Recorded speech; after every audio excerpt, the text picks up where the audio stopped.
All right, now to move on to talking about business in the industry, some things like cost of production, examples of equipment needed, marketing, business outlook.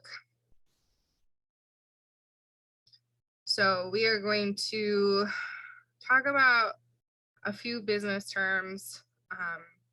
This is just to kind of give you an overview of what the cannabis industry is like. And if it is something you are interested in pursuing further, then I highly suggest you take some actual business courses here or at a community college or something along those lines, because you would definitely need to have those skills on, like, how to create a budget, how to create a business plan,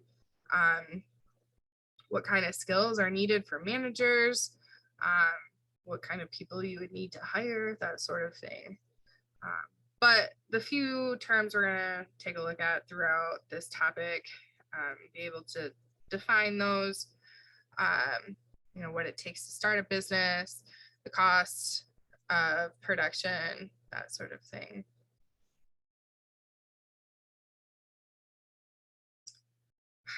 So these first two slides are just two websites I found that I thought had helpful ideas on them. This first one is from cannabisteam.com, which interestingly enough is, I think they are like headquartered in New York. I saw a job opening on Indeed.com, I think, for Cannabis Team in Saratoga Springs. So kind of interesting. But anyways, they have an article here about the top 7 tips to start a cannabis business. So I have those 7 listed out. Choose, and again, they're probably not too far out from just these common overall tips for really starting any kind of business. But they have angled it towards cannabis. And you could also consider this to be for hemp too. So choose an ideal niche to focus on. And the main points of that are that if you just go too broad with your cannabis business, it will be hard to lock down on a target audience. If you find a niche you want to work from and innovate from there, it will just help you build a business plan. But you don't want to go too narrow either. You might have a challenging time finding an audience altogether if it's too narrow. So just find something that you are passionate about, maybe something that you want to do differently than what other people are doing. So some examples are, you could focus on cannabis and CBD for stress relief, find an angle or to take that hasn't been done yet. For example, you could specialize in making stress relief products for athletes. Number 2, have a clear business plan. Find a problem to solve and then provide the solution with your product or service. For example, one problem cannabis users have is keeping their flowers fresh. And then an example business, Bovita, provides a solution with their humidity control packs. Number 3 is define your cannabis industry brand identity. So most successful businesses out there all have a pretty solid brand identity. Define who you are and what your company can provide. Don't leave people guessing or defining what your business is for you.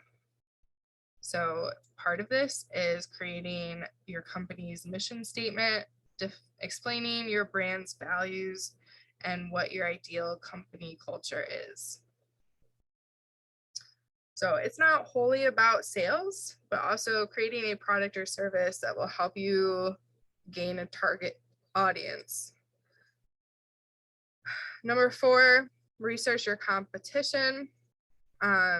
Start by researching them for what works, what has the most sales, biggest presence, and then just kind of analyze their brand identity, figure out what they're doing right, and try to copy it. Number 5, how will your business be different?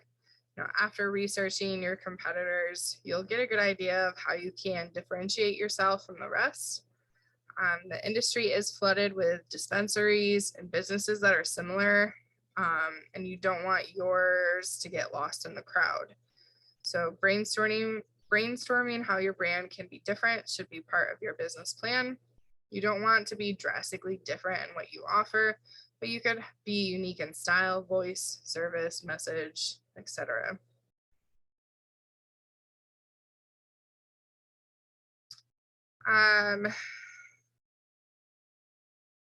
Number 6, assemble the right staff.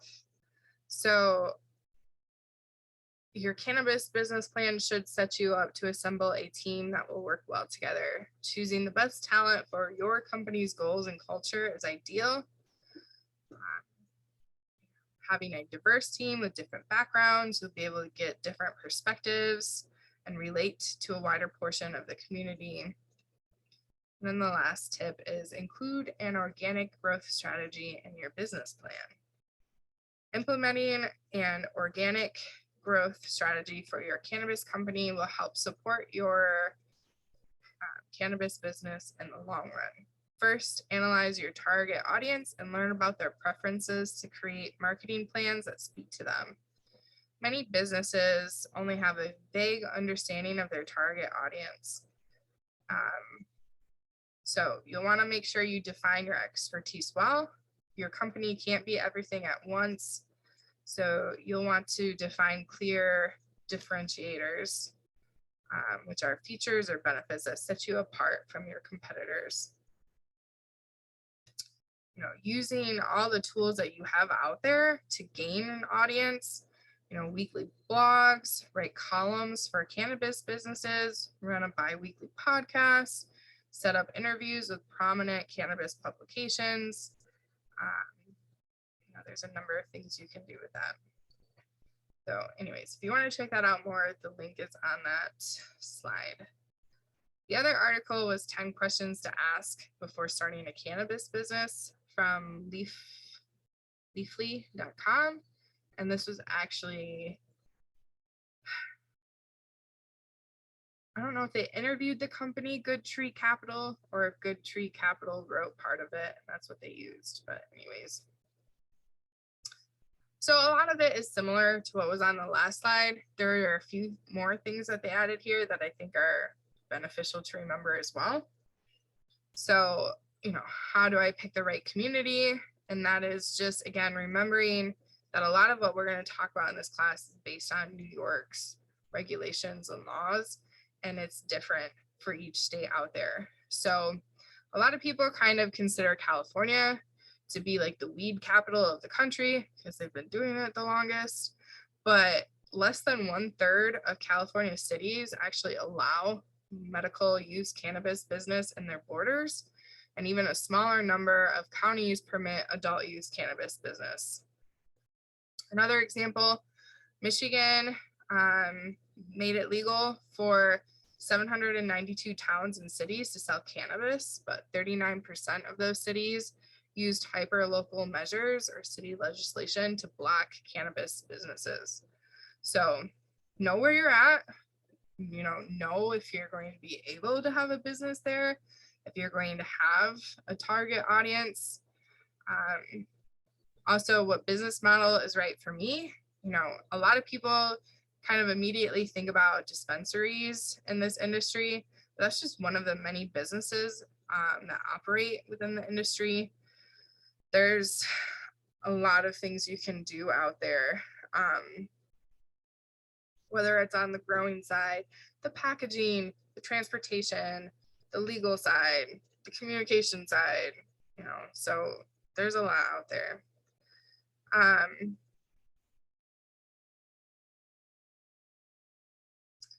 Let's see. How do I get a cannabis license? We've talked about that. You should be able to figure that out and answer that question now. How do I build out my team? That was very similar to the last slide of just finding the right people that fit what you want to do, looking for the right strengths and skills in your team. How do I define a target market in cannabis? That one was kind of talked about on the last slide too. What do I need to get it started? We're going to talk about that today, along with the financial resources, because there could be a lot. How do you guarantee your business success?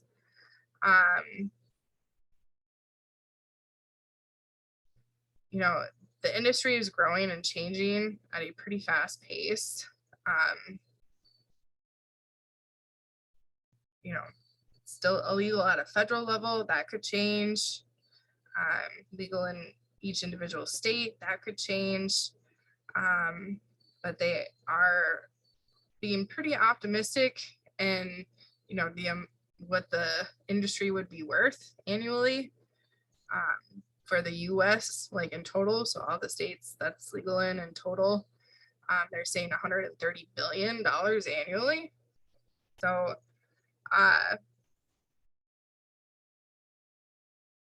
you know, I think there's not like just a definite answer of how to make your business successful, but taking all of this into consideration.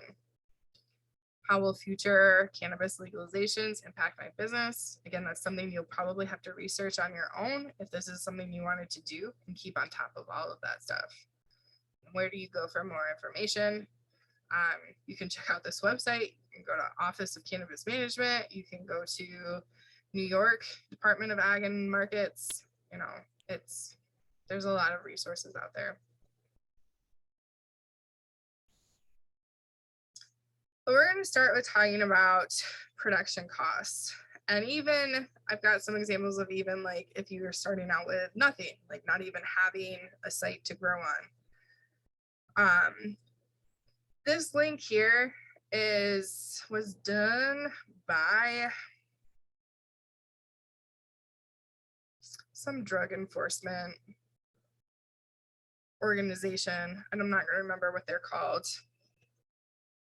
But they put together a report of what a lot of other people have kind of commented on. So these are just two authors here, Jonathan Calkins, and then the William Denman and Alex Cooley. Which that last one was California or Oregon. So there's not going to be this perfect number that I can say, like, if you're going to construct a greenhouse and grow cannabis in this, you know, this is going to be the cost per plant or per square foot or per pound. I mean, I can give you examples of what other people have found, what other people have reported, but it's really just to give you maybe a base. And I would always plan on having to spend more money than this base amount. And again, and these were prices and everything back in 2010, 2013. So they definitely could have gone up by now. But Calkins estimates that the cost per pound of cannabis produced is about $225 for indoor micro growing, and about $200 to $400 for smaller indoor operation, and $70 to $215 for greenhouse growing, and then less than $10 for a large scale outdoor growing by professional farmers with modern farm machinery. Some things to think about. All right, the quality of the product is not going to be the same across all of these scenarios. And it is clear that if industry were to shift towards outdoor or even greenhouse growing, that the production costs would decline, perhaps dramatically, just due to the equipment we have available, the labor, all of that stuff.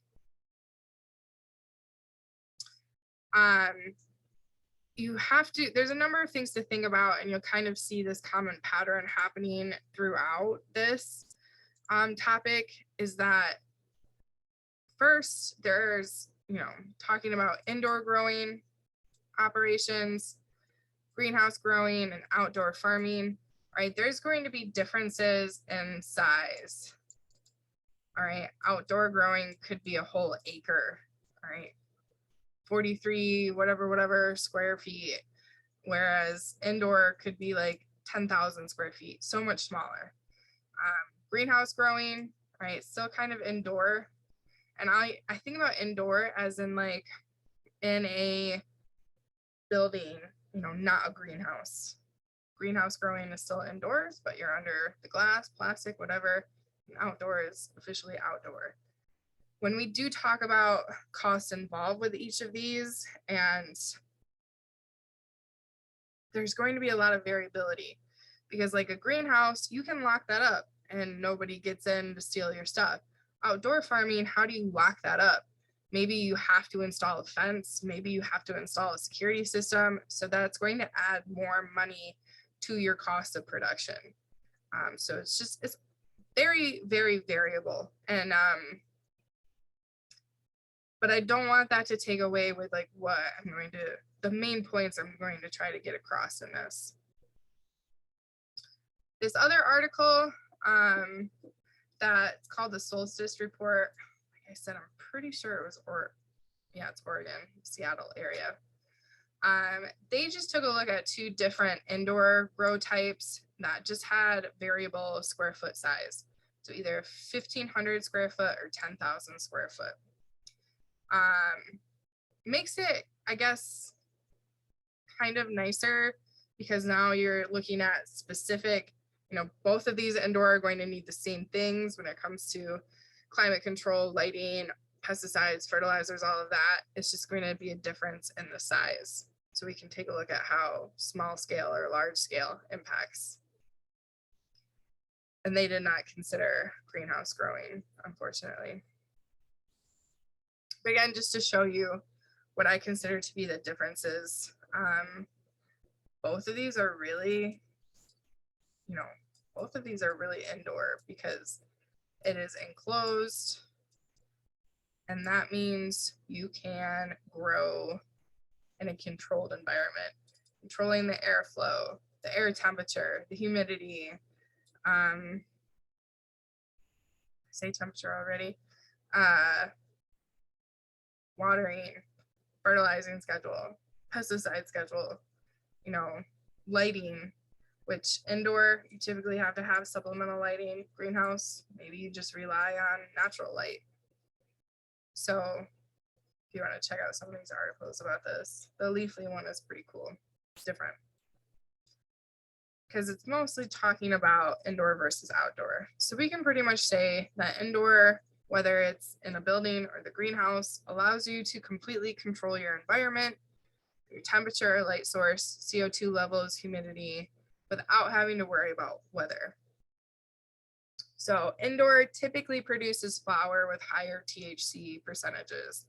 You could also do higher CBD levels. Outdoor farms require a lot less investment, so they're going to be cheaper. So indoors, we'll put a few dollar signs. Outdoor is going to be cheaper.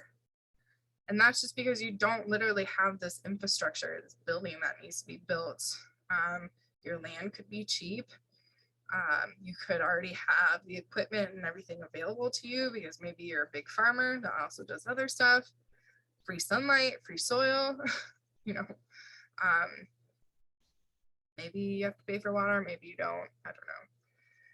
So there's probably more of an argument between indoor versus outdoor than like different types of indoor, like building versus greenhouse. There's just so many ways you can manipulate it. Like this image here that I thought was pretty cool of an indoor grow with the ability to shift these tables along the floor.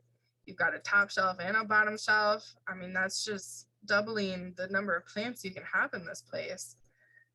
But it had to have been pretty costly, just thinking about all of this stuff, all of this light.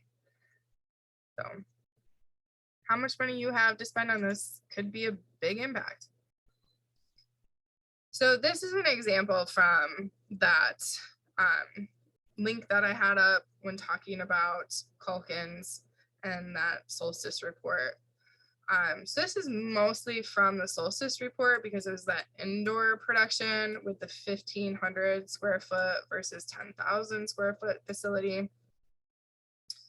So again, you can kind of consider, like labor to be pretty much the same as far as like cost per hour. but the hours, the amount of hours that they work could change just based on needing a bigger facility. But this again is startup costs. So it's like if you had somebody literally constructing this for you. And it's just also interesting to see the number of things listed here. None of it's really out of ordinary. Security system is important though, permits, all of that. So construction subtotal is there. Equipment, cultivation, environmental, lighting, nutrient, finishing. All right, definitely, sorry, I kind of crossed that one out. Definitely increasing with the 10,000 square foot facility, but you have to remember that's like almost 10 times more plants, 10 times more space. So much more costly on the plant and the genetic stock. And then adding those numbers up together is your total initial value of capital. So obviously, again, the 10,000 square foot facility, more than $500,000. But the interesting thing is that when you divide this number, the total value of capital, when you divide it by the square foot of the building, right? Now suddenly, those numbers are much closer together. And the larger facility is actually somewhat cheaper. So hopefully nobody's just like, what happened? And I'm not going to ask you to like do a sheet like this. It's just something to talk about. So this is just showing you that yes, it requires a lot more money up front, but when it comes back to everything's been built, now you can grow in it, and to get this money back that you've spent, right? It's not really increasing the price of your plant that much to recover this cost. You're somewhere around $68 per square foot. So whether you wanted to do a small facility or a large facility, you know, you plan it correctly, you do it right, there's not a ton of difference between the two. And obviously you can get a lot more plants through the 10,000 square foot facility. So probably make some assumptions that it's easier to get this money back too as time goes on. So this is startup costs, all right? Actually building the thing. Now that you have it, right? What are the costs involved with actually growing the plant? And again, a lot of this is kind of considering, well, probably a lot of it could be indoor or outdoor growing. So we're first going to talk about fixed costs. And fixed costs are the costs that remain constant no matter how much you're growing. Remember, the size of the facility remains constant as well because you paid for a 10,000 square foot facility. You can't grow more than that. But it's like if you filled the whole 10,000 square foot facility with plants, or if you only filled it with half of it with plants. All right, it doesn't matter because these numbers don't change. No matter what, you either bought that land or you're renting that land, and so you have to pay for it. It's a standard price. Doesn't matter if you're only using part of it or all of it. Property tax is another thing that's fixed because it's incurred whether or not the land is farmed. Insurance is another thing you have to pay for. It doesn't matter if you're actually doing something or not. You know, you've got a monthly bill to pay. Equipment has depreciation and interest that are functions of age rather than use. So most of the time, those are considered to be fixed. That's kind of there at the bottom of my slide.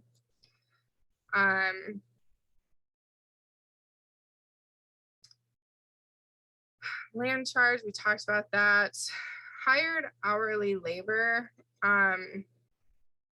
is typically under variable costs, the next slide, but your management labor, so that's like paying yourself as a manager, whether or not you are growing something, you still want to be paid, right, as yourself as a manager of this place. So sometimes people separate that out and make the management labor be a fixed cost. Sorry. So think about it as like a farmer. Farmers have a certain cost of living that must be met regardless of how many acres are farmed. So these are typically considered to be fixed costs. Your license and your fees, right? If you want to grow it, you have to pay for that license. It doesn't change in price depending on how many plants are growing. You just have to have it to grow a single plant.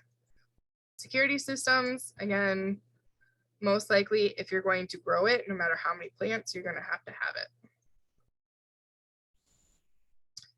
So the other type of costs are variable costs, which these ones are the ones that change depending upon how many plants you're growing. So variable expenses, like it says at the top there, typically include pots, plugs, seeds, substrates, labels, chemicals. All right. And sometimes growers kind of figure out this cost based on like a per unit type, like per pot, per plant, per flat, per square foot sometimes as well. And that way you can not only know how much you owe from the construction of it, but then how much it costs to even produce the dang thing. And then that is what you have to make sure you get paid for when you sell the plant or the product. So, so this is going to, I mean, just like the name says, variable means that it varies by volume or square foot. Some other types of common things listed under variable costs. This is your hourly labor. Equipment, stock plants, soil substrate, chemicals. I'm sorry, production labor. I have that on there twice. Fuel. So hopefully you can see that, you know, if you're only growing, 10 plants, these numbers would be a lot less. You wouldn't need as many plants. You wouldn't need as much soil or chemicals. You wouldn't need as much labor compared to 10,000 plants. All right. Oops, sorry. Everything increases. 0. So this is from that solstice report. Well, where it came from under that drug policy report. Because this is actually looking at greenhouse, which the solstice report didn't do. But again, just making, and this isn't, I wanted to say that this was, 2010 numbers. So this could have gone up from then. But greenhouses, all right, now still indoor growing, but not like just in building, okay, construction, equipment, genetic stock. You can kind of look at the startup of being $20 per square foot.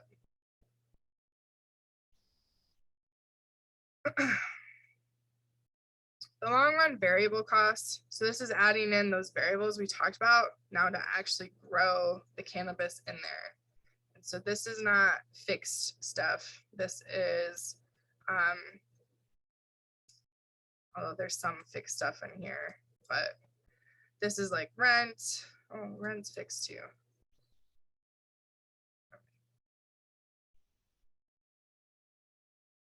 It's kind of strange that they called that variable, but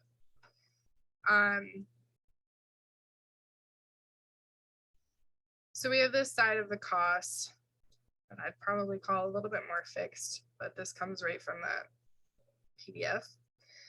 $4. Okay, that's not a lot per square foot.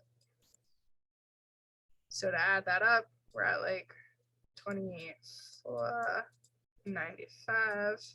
Right, that's not bad.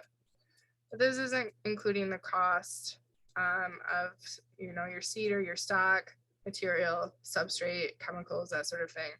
So this number is only going to increase to get us to like our total cost. It's not bad. There's a few other graphs from the article that I just wanted to show you because again, I think that they show some interesting statistics when you think about changing the size of your facility. So I think most of these graphs I have go back to just the indoor growing, not greenhouse, just building indoor. And depending upon your total size and facility, based on thousands of square feet. So this is like 1,000, this is like 10,000, all right? You can see that the average cost per pound of plant, or whether you want to look at gram over there on the right, it's higher.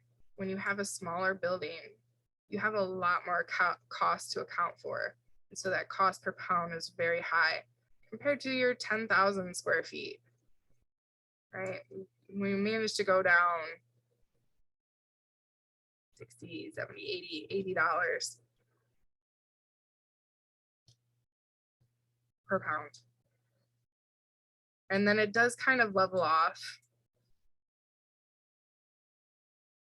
But again, for somebody that's maybe thinking about getting into this, starting from scratch, right, you can take a look at this and say, okay, 1,000 square feet is not going to be really where I want to be at. Maybe I want to be over here at the 4,000 square feet.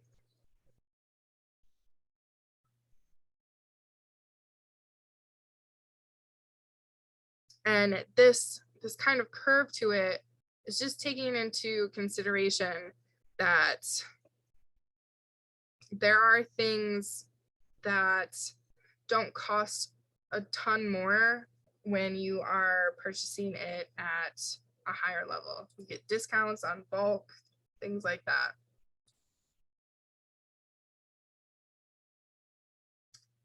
So the next graph, again, is indoor, and it's actually taking a look at a number of things. You've got production for like the first 3 years to 30 years. And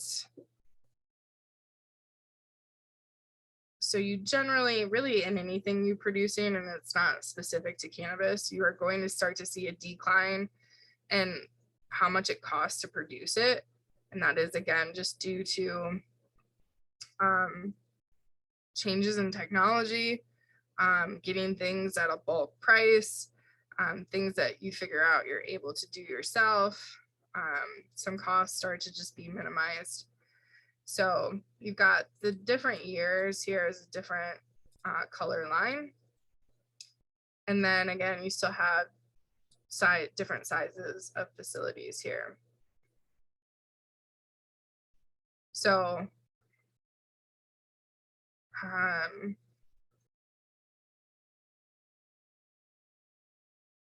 a couple of things you can kind of start to summarize from this is that right now, because we're at the first year scenario, since it was just legalized in our state, prices of cannabis are going to be pretty high. But as the years go on, the prices are going to start to decrease because the cost of production decreased. And then again, the larger you go, the more it drops how much the cost is, but it does kind of plateau out. The big difference is between like a 1,000 square foot to a 2,000 square foot. So these are all kind of visual things. This one is a greenhouse curve. So again, estimates, because they didn't really have like the solstice report, those indoor ones gave actual numbers for this stuff because they actually produced it and they actually calculated this all out. The greenhouse is kind of estimated. But looking at like, you can look at the smallest from a 5,000 square foot greenhouse to this is 100,000 square foot greenhouse. So an extremely small greenhouse to a very, very big greenhouse. You see, again, a general decrease in production costs. Also, altogether, they're lower than the indoor scenario. And that is just, again, due to what is needed in a greenhouse compared to in a like building room. the number of lights. Greenhouses can have vents, whereas indoor building needs to have all these airflow and HVAC things. And so generally the greenhouse is a little bit less in cost of production, and also could therefore make a product that does not cost as much. And then they did also look at 1 to 10-year scenario, and over time everything starts to drop, which is again what you typically expect for any type of thing that's being produced.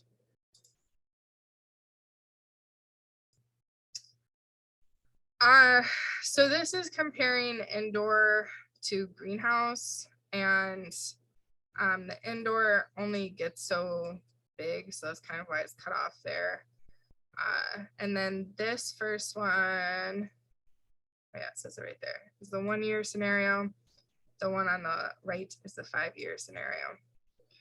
So I just thought this was interesting to show that the first year, when things are new, everybody might not have the technology, there might not even be invented technology that we need yet. Things are still relatively expensive for the cost of production, but even 5 years later, it drops, especially for the indoor growing. It's kind of a little bit less than half. It's not too much different from, it's about $100 cheaper for the greenhouse. So again, just basic summaries from this stuff is that the greenhouse is always going to be cheaper than an indoor production. The 1-year estimates are higher than, looking out into the future, having 5 years of production under your belt. It is the greater capital costs of indoor construction that create a large part of the cost disadvantage of indoor growing, and that factor shows up more accurately in the shorter horizon. I did want to also throw in there some other stuff that I found. This is mostly on fiber hemp, although there is, if you wanted to check out the USDA document, the link is there. And they did talk about grain hemp a little bit, but most of the tables they had were fiber. So that's what I wanted to show. Unfortunately, these are old numbers. This was looking at hemp in 1994. And it just says hemp, but this is mostly fiber. Sorry, I have the hiccups. So this first one is looking at, again, cost for hemp production, all right? Oh yeah, fiber. That's grain hemp. So cost of the seed, cost of fertilizer, lime, fuel, repairs, interest, total. Fixed costs, which aren't really defined, it's depreciation, taxes, and insurance, and then labor, they kind of separate it out. $7 per hour, obviously that's a lot different here. Our minimum wage is like 15 something. But you can see for fiber, it's about 100 and, oh, sorry, I want to look at the last one. I want to look at this last number here. So it's about $286 in variable and fixed costs altogether. A little less than 200 for seed. There is a column for certified seed if you wanted to see that. They did put up a table that really separated each thing out here for variable costs. So I just put that up there so you could see it, that this is also going to be outdoor. I didn't write that anywhere. It's fiber and grain, it's outdoor production. So it's things like tilling, requiring forage, chopper, raker, baler, pickup, farm truck, tractor, land run. There's all that stuff there.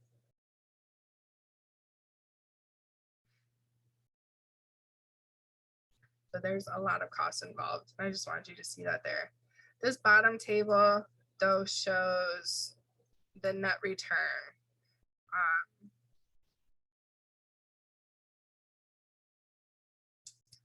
And I am fairly, yeah, this is fiber. This is only taking a look at fiber. So pricing is a little bit different, and we will talk about this in the next topic. Actually, in economics, we talk about some of the current prices for this stuff, but it's not really too far off, honestly.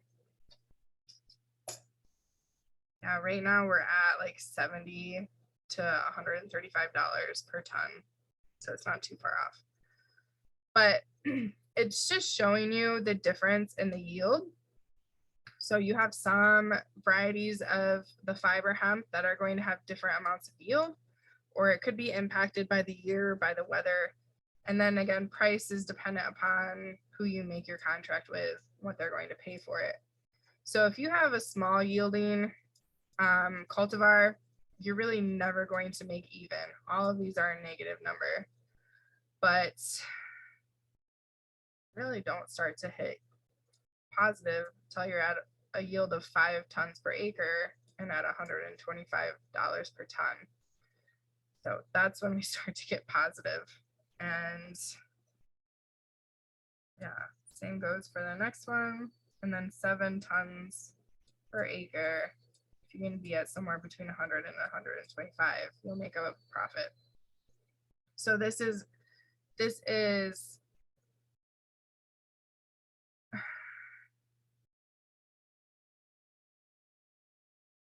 taking out the total cost. All right.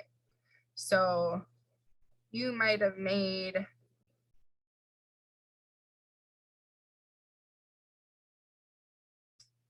these numbers aren't going to exactly add up because well, I don't know if you can click that number in or not, but you're going to basically have, you are going to sell your yield, make some money, but it did not cover how much it costs to produce it. So it's negative, and that is not what we want. We want to be in the positive. So as you can kind of see here, it's actually like pretty difficult to get fiber into the positive. Grain has a little bit better return on investment. Fiber is still kind of iffy, but you'll see that a lot in the next topic too. So I just thought that I'd show you some examples of equipment needed, not necessarily that we're going to talk about harvest methods or anything, because there's a class for that. But just to get you an idea of, again, where these costs are coming from. So you've got the cost of the land. And then especially if you're growing outdoor, there is a lot of equipment you need. It's a tractor, all right? It's a tiller. It could be a seeder. It could be a fertilizer or chemical, pesticide, sprayer, insurance, fuel, right? It's a lot of things. Indoor, all right, don't really need these things as much, but you do definitely need a lot more labor, a lot more people to plant the plant, to move it, to set it on a bench, to water it. So inputs are plants, fertilizer, lime, irrigation, labor. We talked about all of that. We talked about licensing. Also we have the testing, harvesting equipment, which generally, whether it's indoor or outdoor, you're probably going to want some sort of harvest equipment, drying, plastic mulch, layer and retriever. A lot of these images are like, this is grain. Not specifically in this picture, I don't think, but grain hemp gets harvested by a combine like this. All right, pretty expensive. Hemp or fiber hemp gets harvested by a forage harvester and then baled up. What's happening there? This one over here is the mulch layer. So it lays down the plastic rows like what we do here for outdoor production. All right, for greenhouse, indoor, you're probably just gonna need harvesting and drying, but those can be expensive on their own anyways. This is an example of a combine.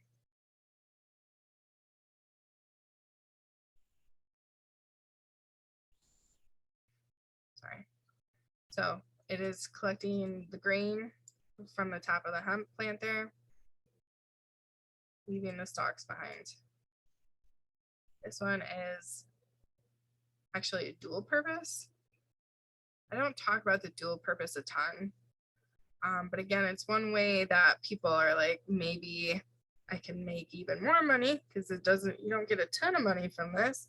And what if I grow a hemp plant that not only can I harvest the seed from it, the grain, but then I can also harvest the stalks and get the fiber from them.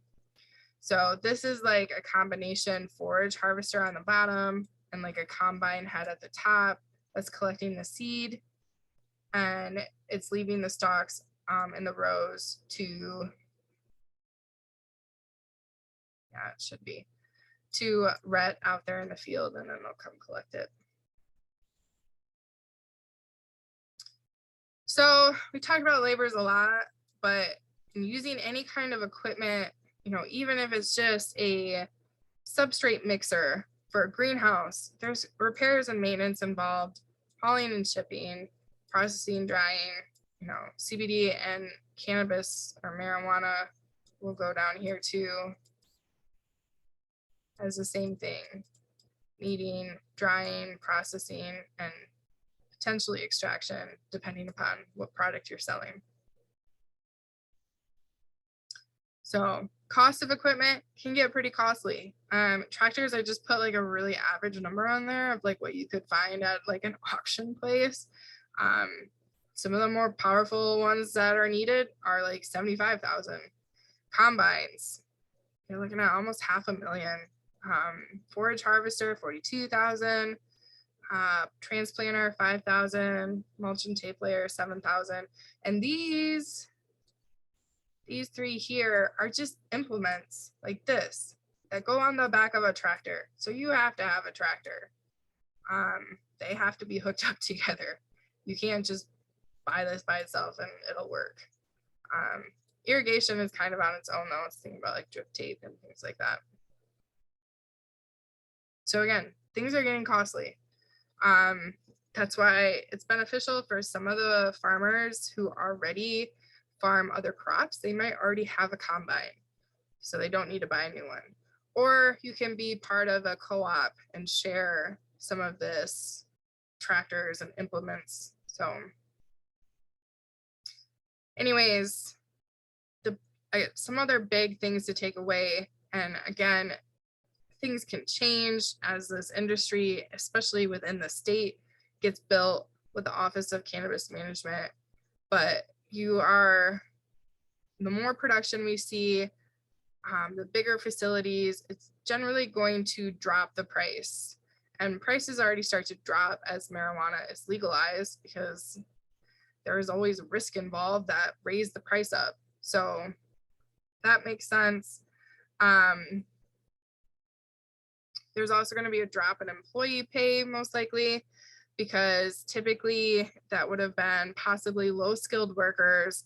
And again, pay was increased just due to the risk involved, but now there's not any risk, and growers could instead be looking for highly skilled workers that they would pay higher wages for. There could also be a change in the amount and maybe even the quality of the product. Again, being illegal in the past caused growers to make decisions about production that was aimed at like minimizing risk rather than optimizing production. So again, we're talking about economics, and you increase production, you're decreasing cost of production. Hopefully that increases quality, increases the amount of product on the market, and that's going to decrease price overall. The economy is a weird thing. And again, I have taught economics before, but I am not an expert in that. That was like a lifetime ago. So if this is something you are interested in, we have basic economics and business classes, aren't necessarily specific to cannabis industry, but if it's something you're interested in, I highly suggest you check it out. The last few slides I've got are on marketing. So, it was a part of the beginning of this with not only find that niche you're looking for in your target audience, but make sure you market yourself correctly. There are still challenges involved. There's still going to be a good amount of people that were that lived through the war on drug era and still believe that marijuana is the devil, right? It's the devil's lettuce or whatever it is that they say. So there's shifting perceptions. Hopefully there's even shifting perceptions and getting new customers realizing how beneficial this can be to certain ailments they have. So part of that is going to be educating your customers as well.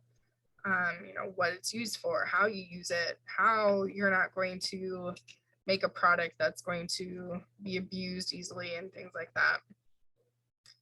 Restrictions are always changing, regulations are always changing. I told you I'm going to hit on that a lot. And then, of course, don't lie or over exaggerate on what your product will or will not do for people. A few things that I've said before either too, but cannabis is subject to many of the same marketing limitations as tobacco and alcohol. And a lot of states have even like tighter control because it's still illegal at a federal level. So many advertising platforms have their own policies regarding cannabis marketing and further tightening restrictions. By law, cannabis ads must be specifically targeted to people over 21 years of age, cannot include any medical or health related claims, and are highly limited in outdoor spaces depending upon the state. So, and I just put up two businesses that are pretty prominent in New York, and there's more than just this, but again, I was looking at Indeed.com and Curaleaf had a ton of job openings. But they are, again, thinking about marketing their well-known brands. There's certain terms we associate, especially if you've been in this industry for a little bit. Curaleaf is a pretty strong business. I consider them to be high quality, straightforward, clear with their products, that sort of thing. But for a successful marketing strategy, again, just a few tips, hints, having tailored content. Again, it's just knowing your audience and planning on hitting them, educational, promotional material, your target audience's interests, demands, and aesthetics will help you tailor your message. Goals and metrics. This is just setting goals and tracking the progress of your marketing campaign, which is critical to the success of your strategy. So formulate specific goals around what you want to accomplish and use reliable analytical tools that help you measure the results of your efforts. A multi-channel approach. That's just taking advantage of the variety of channels and platforms that are available today. Don't put everything into one basket. Again, there could be like specific state by state regulations. A lot of people are saying that like if you want to use radio ads, you have to use like stations that are well known to only have like 21-year-olds and older listening to it. But again, I don't know how you like know that for sure. I don't know. But using social media, using podcasts, things like that.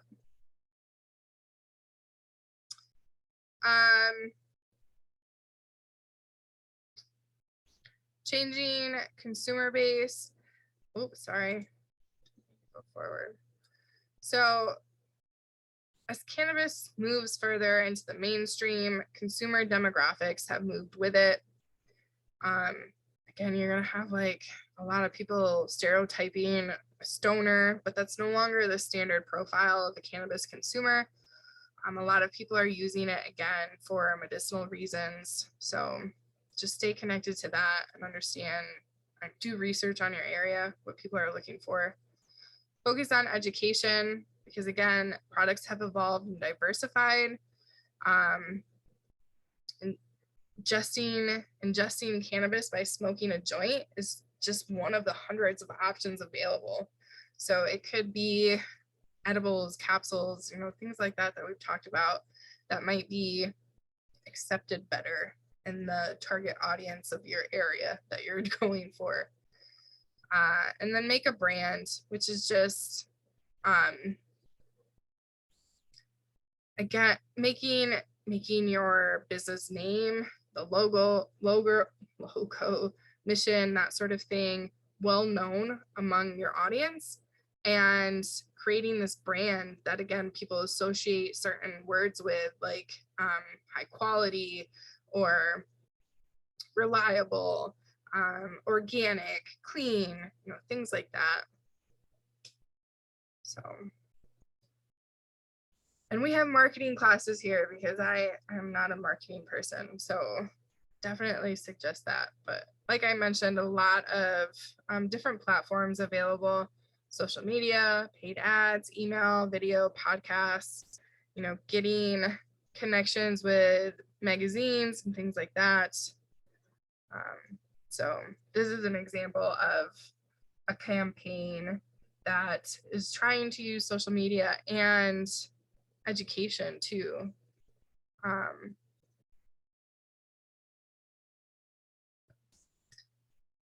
then the last part, just the overview, or I guess the outlook for the industry, which there's a number of different things out there. You could Google this, and there's a lot of articles that say different things. But most of them say that the outlook is good, that it's anywhere from 10 billion to 100 billion annually. It's hard to say because it's a brand new industry in our state. But I guess first I'll start with what's on this slide here, that I mentioned this earlier, that there's a number of different business types. It doesn't mean that you have to be a dispensary, that it could be a breeder, cultivator, manufacturer, transportation and logistics provider, packaging, equipment, security. There's a anytime an industry like this opens, it just opens thousands upon thousands of other jobs as well. But I guess I found this number to be a pretty good average. And this is for the whole US cannabis industry is projected to reach 30 billion annually. So, state by state, it's definitely going to be somewhere around millions of dollars. Yeah, right now they're kind of projecting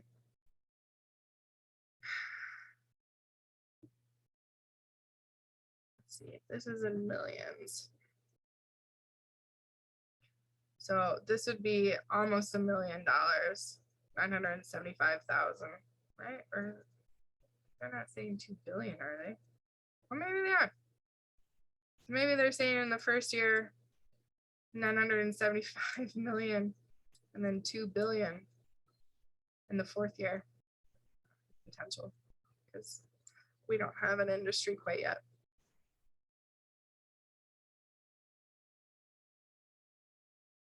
So it's optimistic.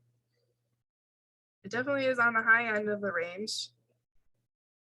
I'm not going to tell people that you can get into this industry and become a millionaire instantly, but it could be lucrative. So, all right, after this is talking a little bit more about the economics of the whole thing.